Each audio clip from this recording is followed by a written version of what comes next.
From the beginning? From the beginning. From the beginning. Well, in 1998 I started at the University of Ottawa in a business program, and I decided I wanted to do some extracurricular activities. I had played volleyball and basketball and track in high school, however those were too demanding with my school schedule and with work, so I decided to try out for the cheerleading team, and that was a lot of fun. And part of that was actually starting weight training, and that was mandatory. It was 3 days a week, and that's how I got started in the gym. I bought my membership at the Good Life Fitness Center, and as part of that I purchased a package of 10 sessions with another trainer who was interested in fitness, and we were around the same age, had some similar goals. So we started, she trained me the first session, then we started working out together. So for that about 6 months we actually worked out together, and then our schedules changed and I ended up working out on my own. And then I met another friend who was a trainer at the gym as well, and he and I started training together, and he pushed me a little bit harder. He had been involved in bodybuilding when he was younger, so he knew a little bit more the technical aspect of the training and some different methods. So I started doing that, and I really got into it, enjoyed just learning some more about it. And then in April 2005 I did the Sport Lab model search, and that is when I met my current trainer slash workout partner, Doug Schneider. And him and I have been training ever since, so it's coming up on about 10 months. And well, now we're gearing up for our 4th figure competition, so we've gone a long way in the last 10 months. Tall figure? Tall figure, you got 3 minutes. What? Well, I actually never thought of doing figure, because from what I'd seen in magazines and just in that whole world, I thought the girls were really muscular, and I never thought I could look like that on a stage. And I did the first ever Sport Lab model search April 2005, and that's when I met Mindy O'Brien, who's an IFBB fitness pro. And she came up to me afterwards when we were doing the photos, and she said, Natalie, I think you have a really great figure, and I think you should try out doing figure. And I was kind of dumbfounded at the time, because I really didn't think that I had the potential to do it. But she said, you know what, she said, you've got the muscle mass, you just have to build up your proportions, but you've got great stage presence, and I think you'd be really good at it. Yeah. Come back and I decided in August of 2005 to prepare for my first figure competition. Would be October 2005, the Western Ontario OPA Championships. So we trained together for 11 or 12 weeks and went and won first place in the tall class. And then we did the Eastern Ontario Championships 2 weeks later in Ottawa.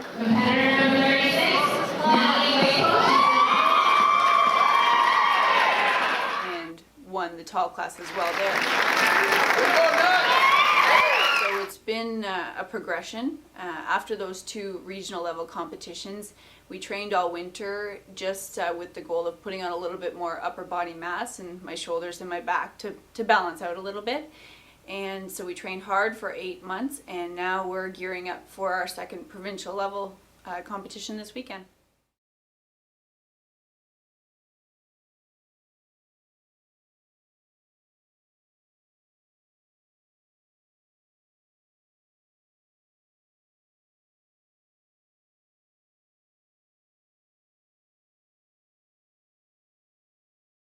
Some improvements, specifically I wanted to add some more width in my shoulders and also in my back.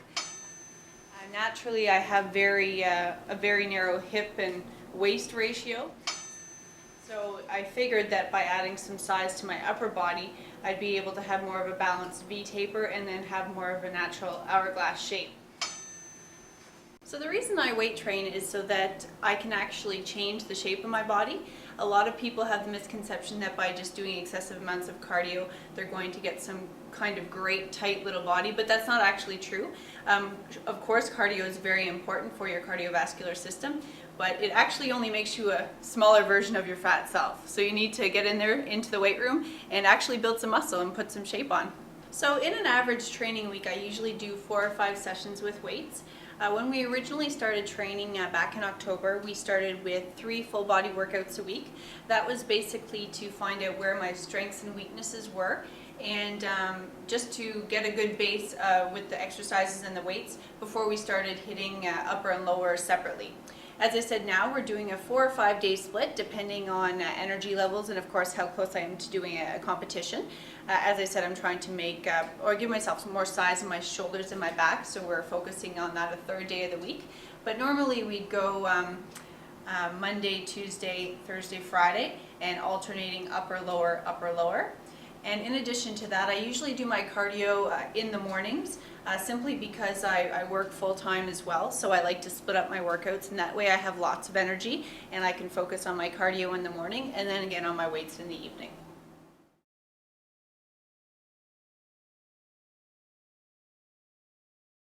For myself, I strive for a balanced overall package. I really like to, do my makeup, get my hair done, but I like to look attractive but also with muscle and in shape, not overly muscular, because I think that's beyond the point of figure and goes into bodybuilding, and it's just not something I'm interested in. We're going to be going through an upper body, not a workout, but just show you some exercises using both free weights and some machines.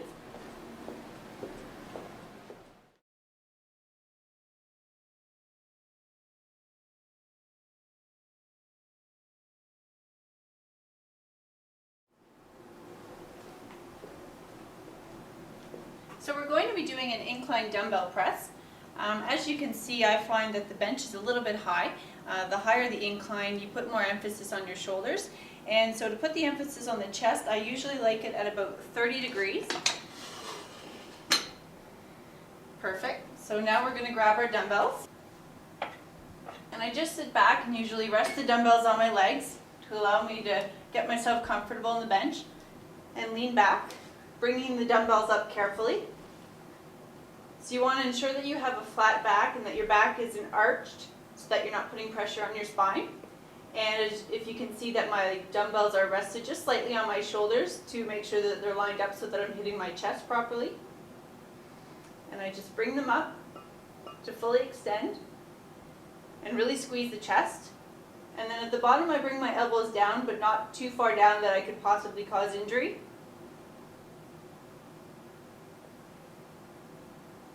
And this incline, as I said, really allows me to focus on my chest and get a good stretch.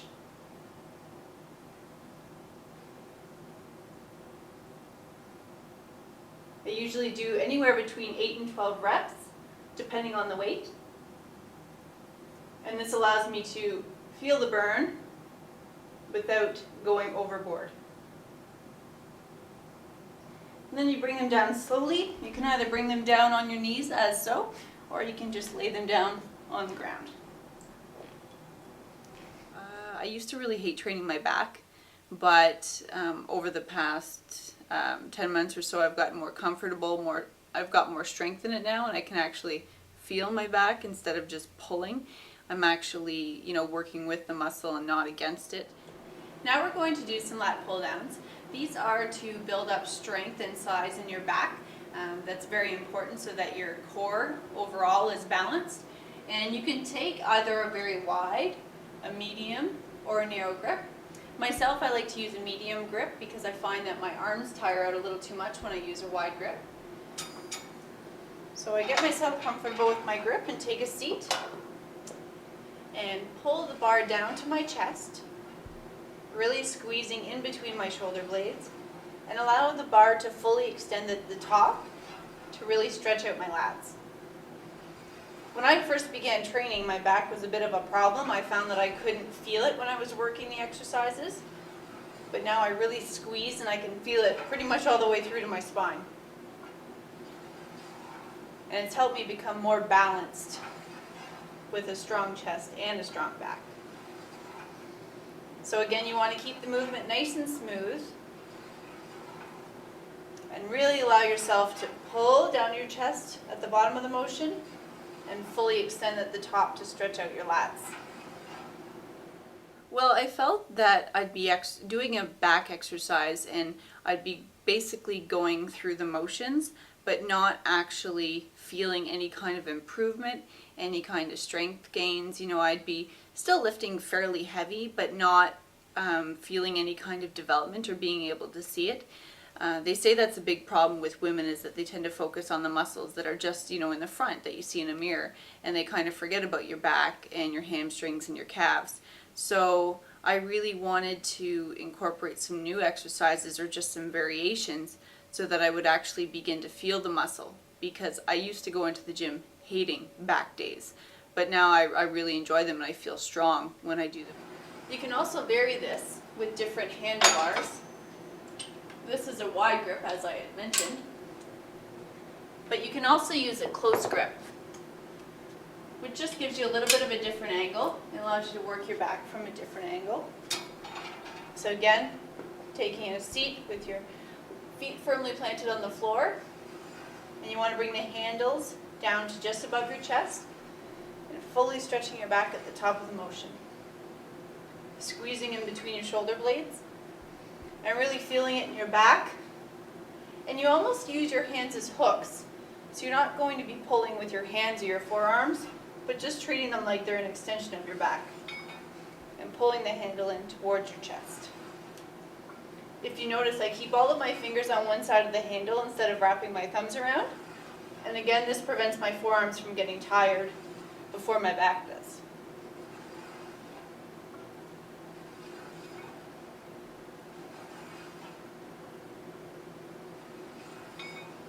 I'm the type of person that when I'm focused and I'm on, I have no problem following the program.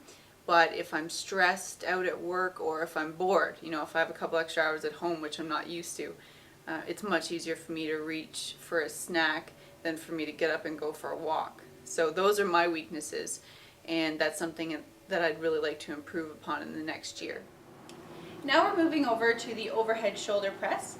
This is great for building some shape and size in the front of your delts, and there are several different exercises you can do. This is the Cybex machine, which we're actually going to be using today. But you can also use free weights, dumbbells, barbells, or the Smith machine as well. So we're going to get some weight on here and show you how it's done.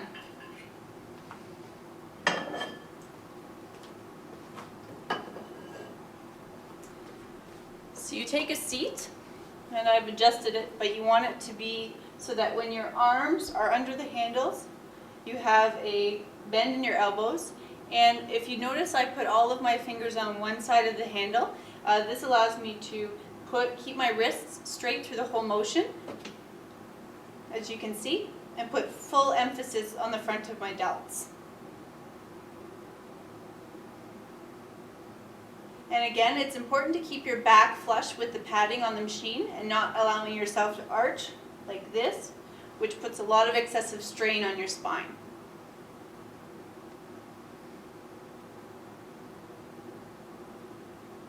I really like to stretch to the full range of motion with the machine.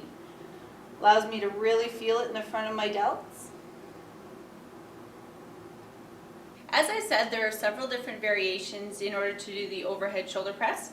We're coming back to the same bench that we used for the incline dumbbell press, except as you can see, we put the bottom pad parallel with the floor and this backrest up to support our back when we're doing the actual overhead press. Again, I begin with the dumbbells rested on my knees and bring them up so that they're just touching the tops of my shoulders so that everything is aligned, my back and my shoulders are straight. And when you actually do the exercise, you press up, and there's different variations. You can touch the weights at the top to allow yourself to fully extend, or you can also bring them up just 3/4, which allows you to keep constant tension in your shoulder the whole time. Again, for this exercise, I like to do 8 to 12 repetitions so that I feel a good burn in my shoulders without putting too much strain on them. You want to make sure that your elbows are in line with your torso and that you're not teetering on the bench back and forth or from side to side. Again, the backrest is there for support, but holding your core nice and strong will allow you to keep your spine straight throughout the movement as well.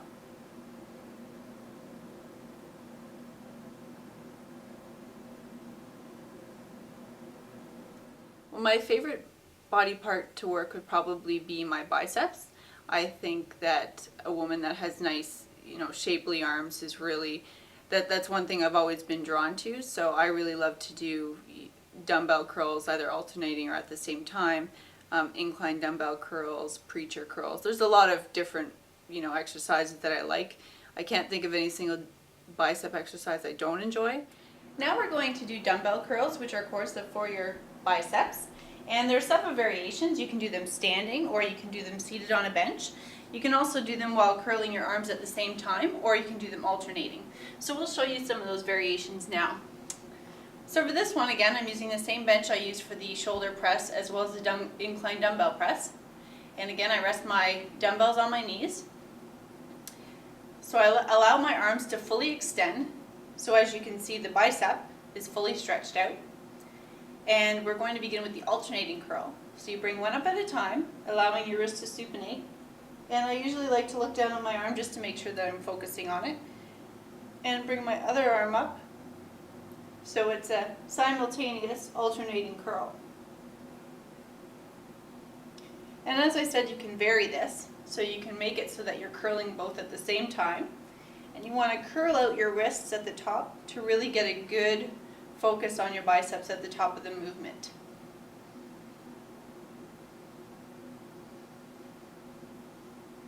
Sitting like this allows me to extend my arms fully, so you really feel a stretch in the bicep when you allow the weight to fall down by your waistline.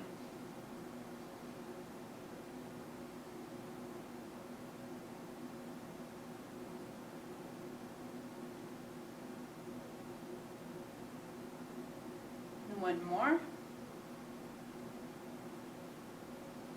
And now I'll show you a variation with the bench on an incline.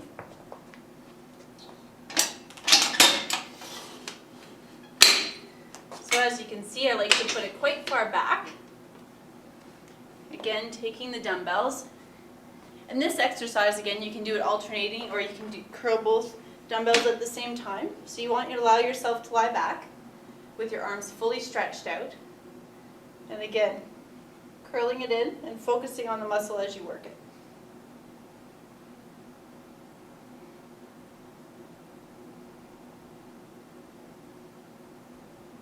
I like to do 8 to 12 repetitions on each side, so that's 16 to 24 in total. And you really feel a burn in the biceps by the end of this particular exercise. And now I'll show you the simultaneous. So you're bringing up, curling out at the same time, and allowing your arms to fully extend. Sometimes I'll even start a set so that I do 3 or 4 with the alternating, and then I switch to the simultaneous at the end. The longest a workout session lasts for me might be 50 minutes. It's always under an hour. To work out any longer than that, I find you're just exhausted and you're not, getting the maximum results you could out of, a 40 or a 50-minute session. I find that to be the most effective. Before I started training for figure, I worked out on my own a lot, and I tended to do a lot more exercises for a lot longer amount of time, but I wasn't seeing the results that I've seen in the last 10 months, and I attribute a lot of that to the fact that I was really probably overtraining. But when you don't work out with another person and you can maintain that pace, it doesn't feel excessive. But now that we've cut it back a little bit, but it's more intense, it works a lot better for what I'm trying to achieve, which is just a little bit more muscle but still balanced overall. So a lot of people tend to think that when they think arms, they actually think biceps. But when in fact the tricep is a bigger muscle, so it's very important to work that just as much as you would a bicep. So we're going to take a shoulder width grip, and I like to bring my elbows down to about 90 degrees with a straight back and feet together. And you're just going to press down, squeezing the backs of the arms and keeping your elbows locked. So just the top of your arms is going up and down, and really, really pushing, stressing those triceps and keeping those elbows locked the whole time.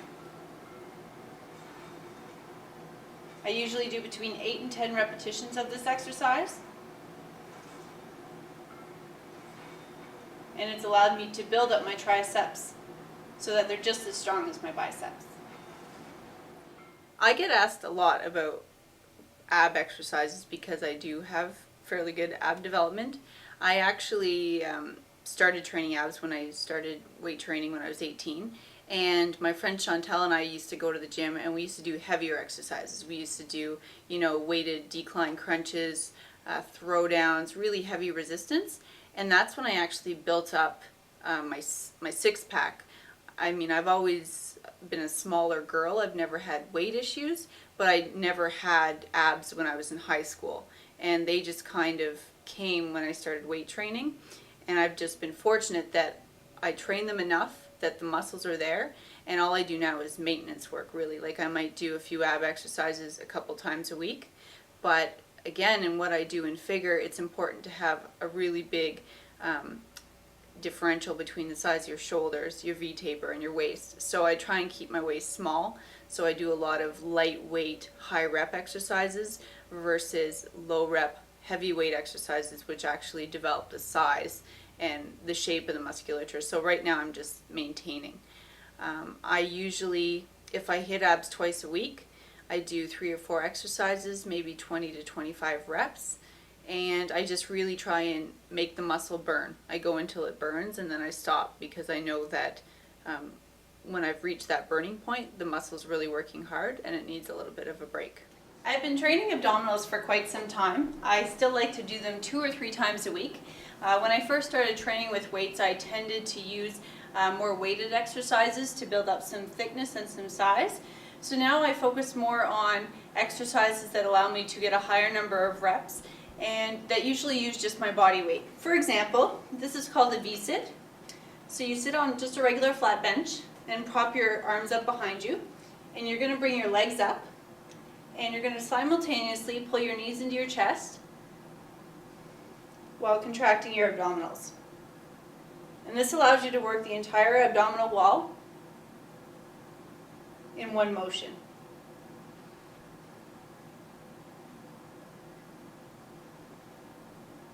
It's very important to breathe throughout the exercise and to really squeeze at the top of the motion. Really squeeze those abdominals. For people that are more advanced, you can do them without your hands on the bench.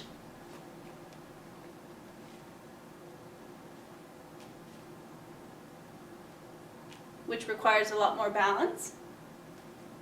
But once you get used to the movement, it's a good way to advance the exercise.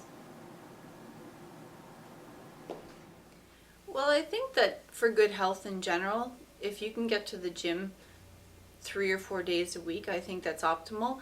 By no means do you have to do the volume of weight training or cardio that I do. It's all dependent on competition. But for a man or a woman that's just starting out, if you can get to the gym 3 days a week and do some cardio and just some exercises that hit the full body, even just signing up for a couple sessions with a trainer so you can get an idea of how to use the equipment and what's available to you, I find that's the biggest obstacle for people that don't go to the gym, is that they're intimidated by all the equipment and the people that are there that seem to know everything about the place when they really don't. It's a learning experience all the time. I still learn new exercises all the time. So it's just a matter of, taking 45 minutes to an hour 3 times a week and getting in there, and you'll start feeling better and you'll want to go more often.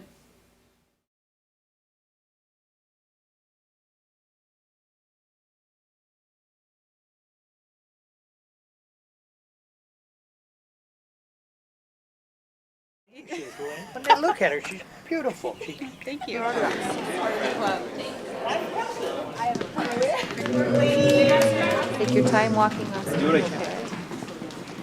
Good 16.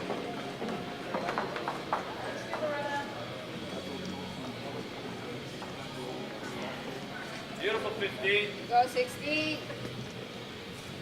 Jamie Tall. Legs. All yours, 16.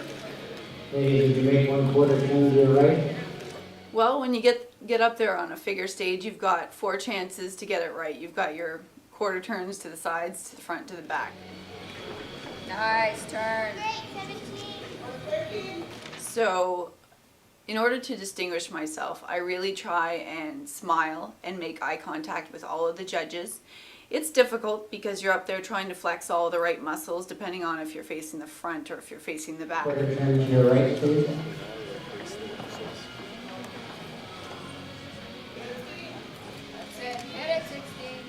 and how close the girls are in the order. One more quarter turn to your right.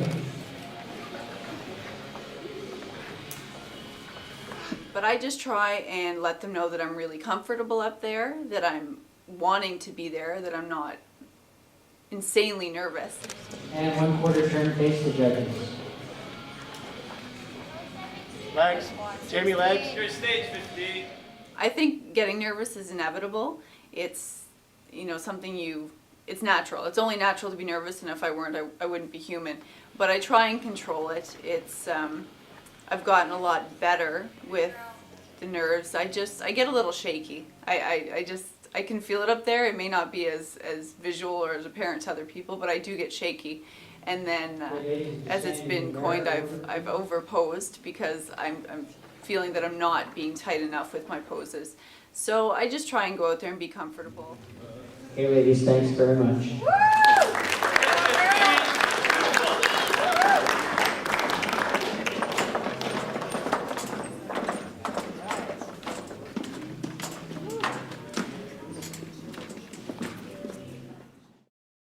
And in no particular order, we'd like to have competitor number 15, Jamie Price. Competitor number 16, Natalie Waples. And competitor number 17, Sarah Shakespeare.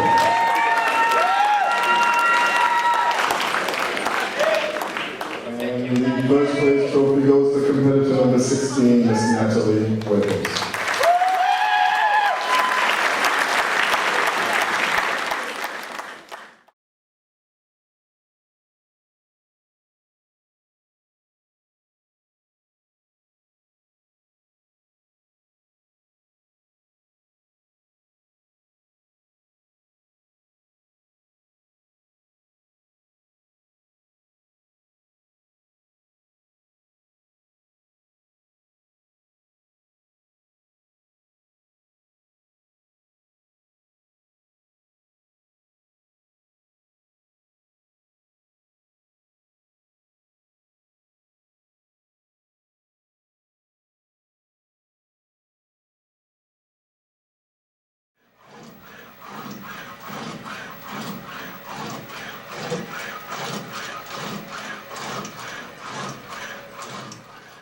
I started training for my first figure competition in August of 2005.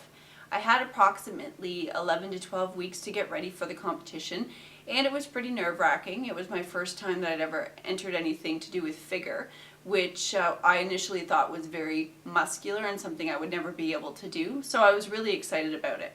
So I entered the the 2005 Western Ontario Championships for figure in the tall class, and I won that, and it was an absolutely amazing experience. I met a lot of great people, and then competed in the Eastern Ontario Championships 2 weeks later, and won that as well. So it was a really great start to my figure career.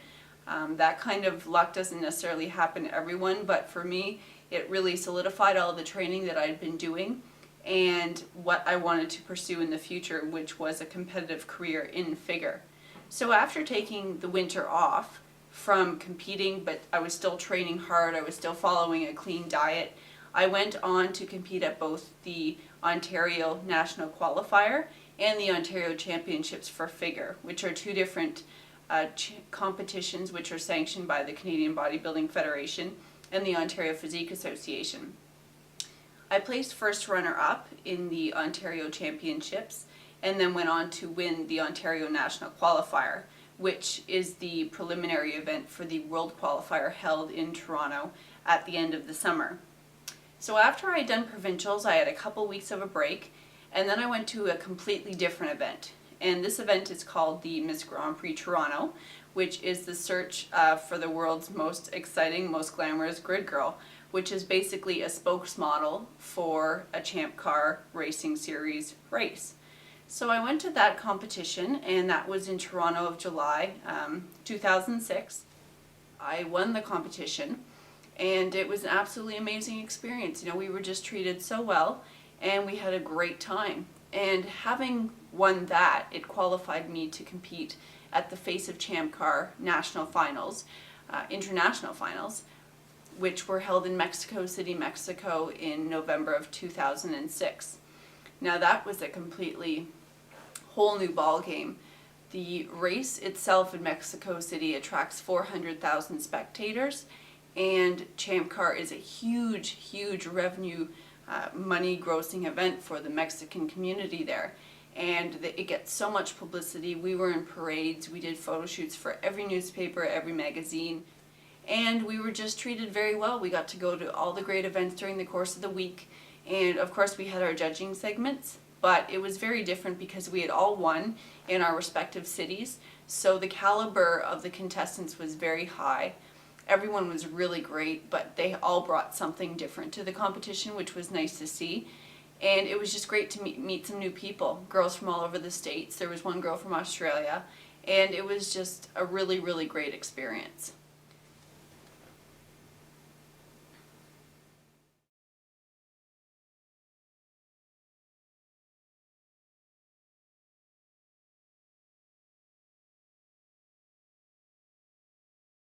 Even though my training has really evolved over the past couple years, it's only gotten better, and it's helped me to improve on my particular goals. For me, one of the most important factors I've learned is that eating and training naturally is a huge benefit. There are a lot of people, competitors, just in general out there that use a lot of stimulants or they use performance enhancing drugs, and that's just not something that I personally believe in.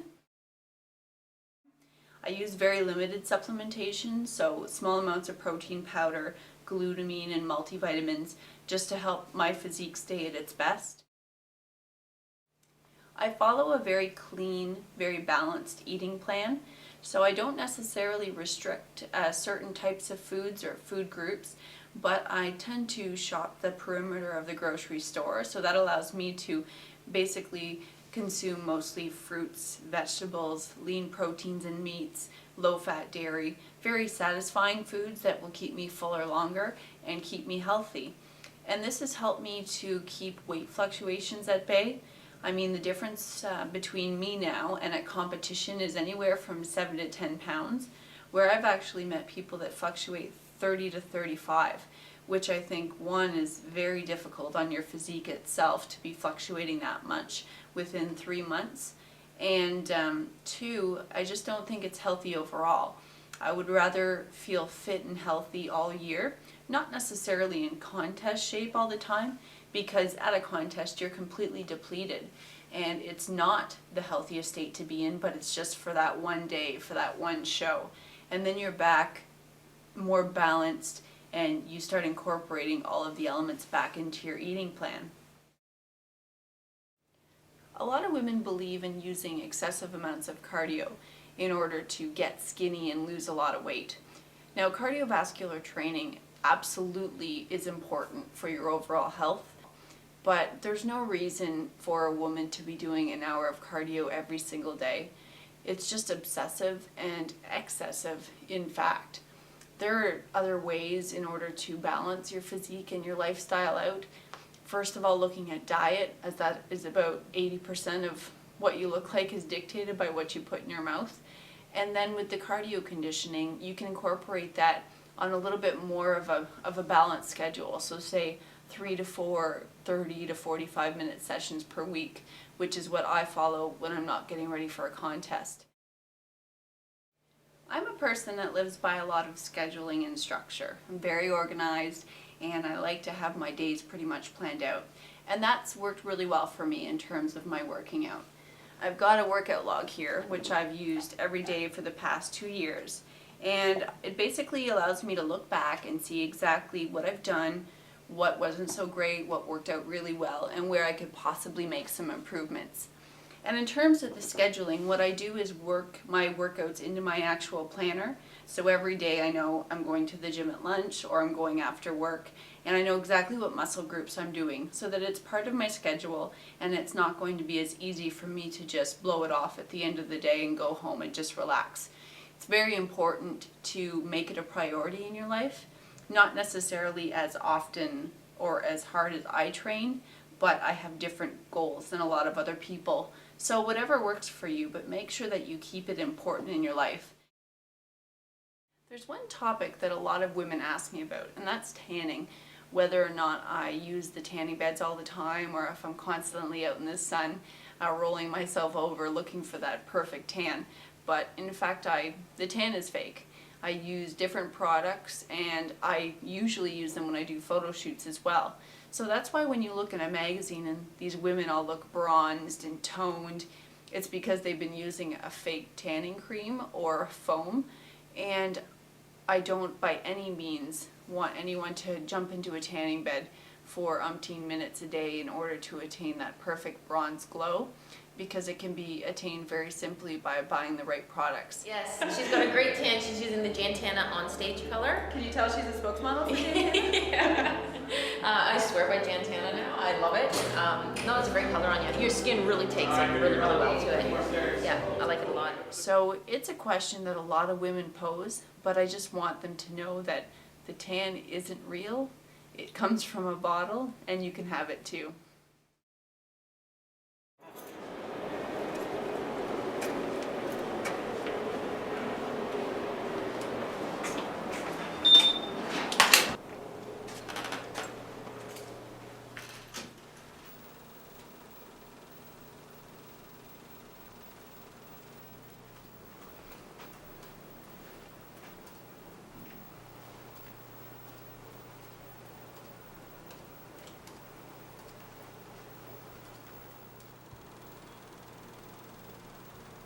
There are several different facets to training, and one of the dimensions I've found the most challenging is leg training. I've never been unhappy with the size of my legs, but I've definitely tried to improve the shape and the conditioning. Now that's something that we really haven't touched on in this video, but we're going to be focusing on in the next one. It's going to show you some great ways to develop great glutes, hamstrings, quads, and calves. But one exercise I am going to leave you with is stair running. It can be done indoors, outdoors, at a stadium, and it's wonderful for cardiovascular and general leg conditioning. Let's go.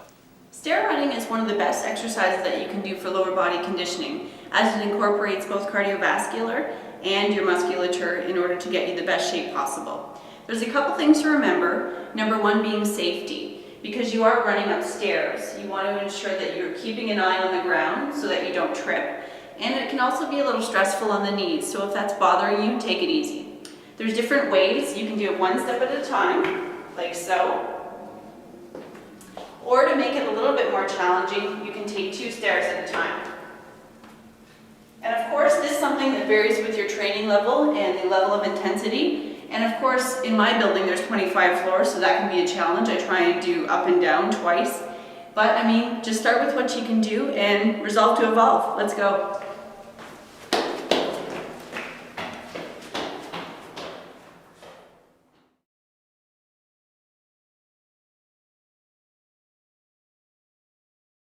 Easy to stand in than the black. I think I need to get another pair of black.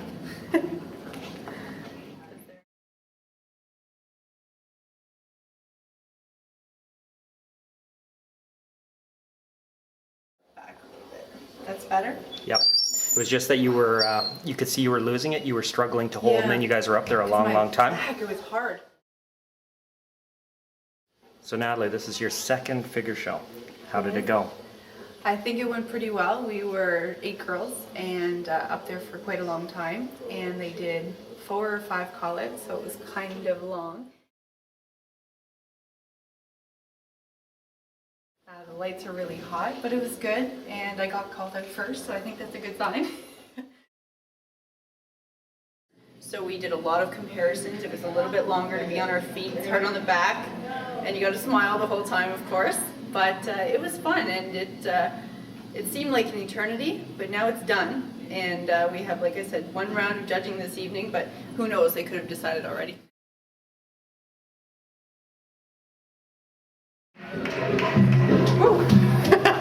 Okay, so tell me how you feel. Okay. Hang on for a sec. Okay. Go. Okay, so this is first place for figure tall, the Eastern Ontario Championships, and I was totally surprised.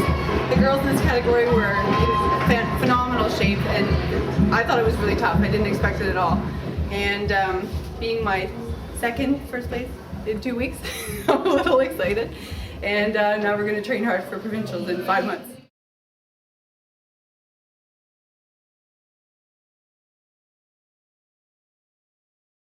Went on for quite a while. I know, I heard you. I was waiting for a breath.